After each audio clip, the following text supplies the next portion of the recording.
January 17, 1944.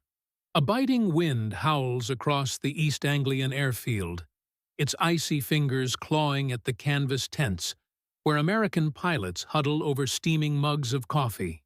The pre-dawn sky is a bruised purple, heavy with the promise of snow, and the distant rumble of Merlin engines stirs the silence, a low growl that pulses like a heartbeat. P-51 Mustangs, sleek and silver, gleam under the faint light of hooded lanterns, their wings cutting sharp silhouettes against the horizon. At RAF Leiston, the 357th Fighter Group prepares for another sortie over the Reich. The air is thick with the scent of aviation fuel and the sharp tang of metal, a sensory prelude to the chaos awaiting them above the clouds. For the German pilots of the Luftwaffe, stationed hundreds of miles away in northern France, this day will unravel their confidence, shredding it as swiftly as the Mustang's 150 caliber guns will tear through their Messerschmitts. This is no ordinary mission. It is a turning point, a moment when the skies over Europe become a crucible for courage, technology, and the unrelenting tide of history. The winter of 1944 marked a pivotal shift in the air war over Europe. By this time, the Allied bombing campaign had intensified, with American B-17 flying fortresses and B-24 Liberators pounding German industrial centers by day, while the British RAF struck under cover of night. The Luftwaffe, once the unchallenged master of the skies, was stretched to its breaking point. Germany's airfields were littered with the wreckage of their own ambition, factories struggling to replace lost aircraft, fuel reserves dwindling, and experienced pilots becoming an ever-scarcer commodity. The Messerschmitt Bf 109, a formidable fighter in the early years of the war, and the newer Focke-Wulf FW-190 were still lethal in skilled hands. But the Luftwaffe's training programs had withered. Novice pilots, some with fewer than 50 hours of flight time, were thrust into combat against seasoned Allied airmen. The introduction of the P-51 Mustang, however, was a thunderbolt. With its Rolls-Royce Merlin engine, long-range fuel tanks, and unmatched speed, the Mustang could escort bombers deep into Germany and engage enemy fighters on equal, if not superior, terms. On January 17, 1944, as the 357th Fighter Group took to the skies, the Luftwaffe was about to confront a machine that would redefine aerial warfare. German pilots, climbing into their cockpits that morning, carried a mixture of pride and dread. They expected to meet the familiar foes, Spitfires, perhaps, or the slower P-47 Thunderbolts, which they could outmaneuver in a dogfight. The Messerschmitt Bf 109 G6, with its powerful Daimler-Benz engine, was a respected adversary, and Luftwaffe pilots clung to the belief that their skill and experience would prevail. Many had been raised on tales of the invincibility of the Third Reich, their confidence bolstered by early victories in Poland, France, and the Low Countries. Yet, as they climbed to meet the American bomber formations, they were unprepared for the silver streaks that dove from the contrails above. The Mustangs were not just escorts. They were hunters. German pilots, peering through their canopies, saw their formations disintegrate under a hail of 50-caliber rounds, the Mustang's 6 machine guns roaring with a precision that left no room for error. Oberleutnant Hans Müller, a veteran of the Eastern Front, later wrote in a captured diary, "We thought we knew the Americans. Big planes, big bombs, but no finesse. Then came the Mustangs, and the sky became a slaughterhouse." The Luftwaffe's expectation of dominance was shattered, replaced by the stark reality of vulnerability. The historical record underscores the devastation wrought by the Mustangs. On January 17, 1944, the 357th Fighter Group, part of the 8th Air Force, engaged Luftwaffe fighters over northern Germany.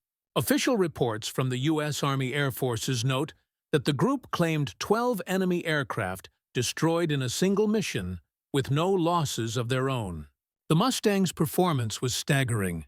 It could reach speeds of 440 miles per hour, outpacing the Bf-109's 400 miles per hour at high altitude, and its range of over 1,600 miles with drop tanks allowed it to pursue German fighters far beyond their bases. Luftwaffe records from the same period reveal a grim toll. Jagdgeschwader 26, a seasoned German fighter wing, reported losses of 8 Bf-109s and 3 FW-190s in a single day, with pilots describing the Mustangs as ghosts that struck and vanished. General Adolf Galland, the Luftwaffe's chief of fighters, later remarked in his memoir, "The Mustang was a shock. It was not just a plane, it was a symbol of American industrial might, a machine that could reach us anywhere." The numbers tell a stark story. By early 1944, the Luftwaffe was losing an average of 50 fighters per week, a rate unsustainable for an already depleted force. The sound of the Mustang's Merlin engine became a recurring motif in the skies, a low, throaty roar that German pilots learned to dread. It was more than a mechanical noise. It was the sound of American abundance, a testament to a nation's capacity to produce machines of unmatched quality in staggering quantities. While German factories struggled under Allied bombs, American assembly lines churned out Mustangs at a rate of nearly 1,000 per month by mid-1944.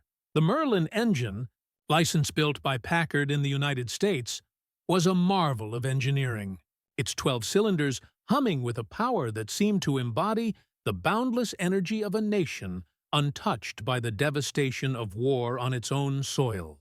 For the Luftwaffe pilot, that sound was a harbinger of doom, a reminder that the enemy they faced was not just skilled, but resourced beyond their comprehension. It echoed in their ears as they scanned the skies, knowing that the next burst of gunfire could come from a Mustang diving from the sun. The encounters of January 1944 transformed the Luftwaffe's perception of the air war. Where once they had viewed the Americans as industrial giants with little tactical finesse, they now faced an enemy that combined technological superiority with aggressive skill. The Mustangs did not merely protect bombers. They sought out and destroyed German fighters, turning defensive escorts into offensive predators. This shift forced a re-evaluation of strategy. Luftwaffe commanders, once confident in their ability to bleed the Allied air forces through attrition, now faced the prospect of annihilation. Pilots who survived the Mustang's onslaught returned to their bases with a new respect for their adversary, and a growing fear that the war in the air was slipping from their grasp. The psychological toll was profound. A captured German pilot, Unteroffizier Karl Becker, recounted in an interrogation, "After the Mustangs, we stopped believing we could win. It was not just the planes. It was what they represented. A nation that could afford to fight forever." The ideology of Nazi invincibility, carefully cultivated through years of propaganda, began to crack under the weight of American industrial might and determination. The Mustang's roar was more than a sound. It was a symbol of democracy's resilience. In the hands of American pilots, it represented a nation that could mobilize its resources and ideals to confront tyranny. The United States, far from the battlefields of Europe, poured its wealth into machines like the Mustang, each one a testament to a society that valued innovation and freedom. The German pilot, strapped into his Messerschmitt, faced not just a superior aircraft, but the embodiment of a system that could outproduce and outlast his own. The Merlin's hum was the sound of factories working around the clock, of a people united in purpose, of a democracy that could harness its abundance to defend its principles.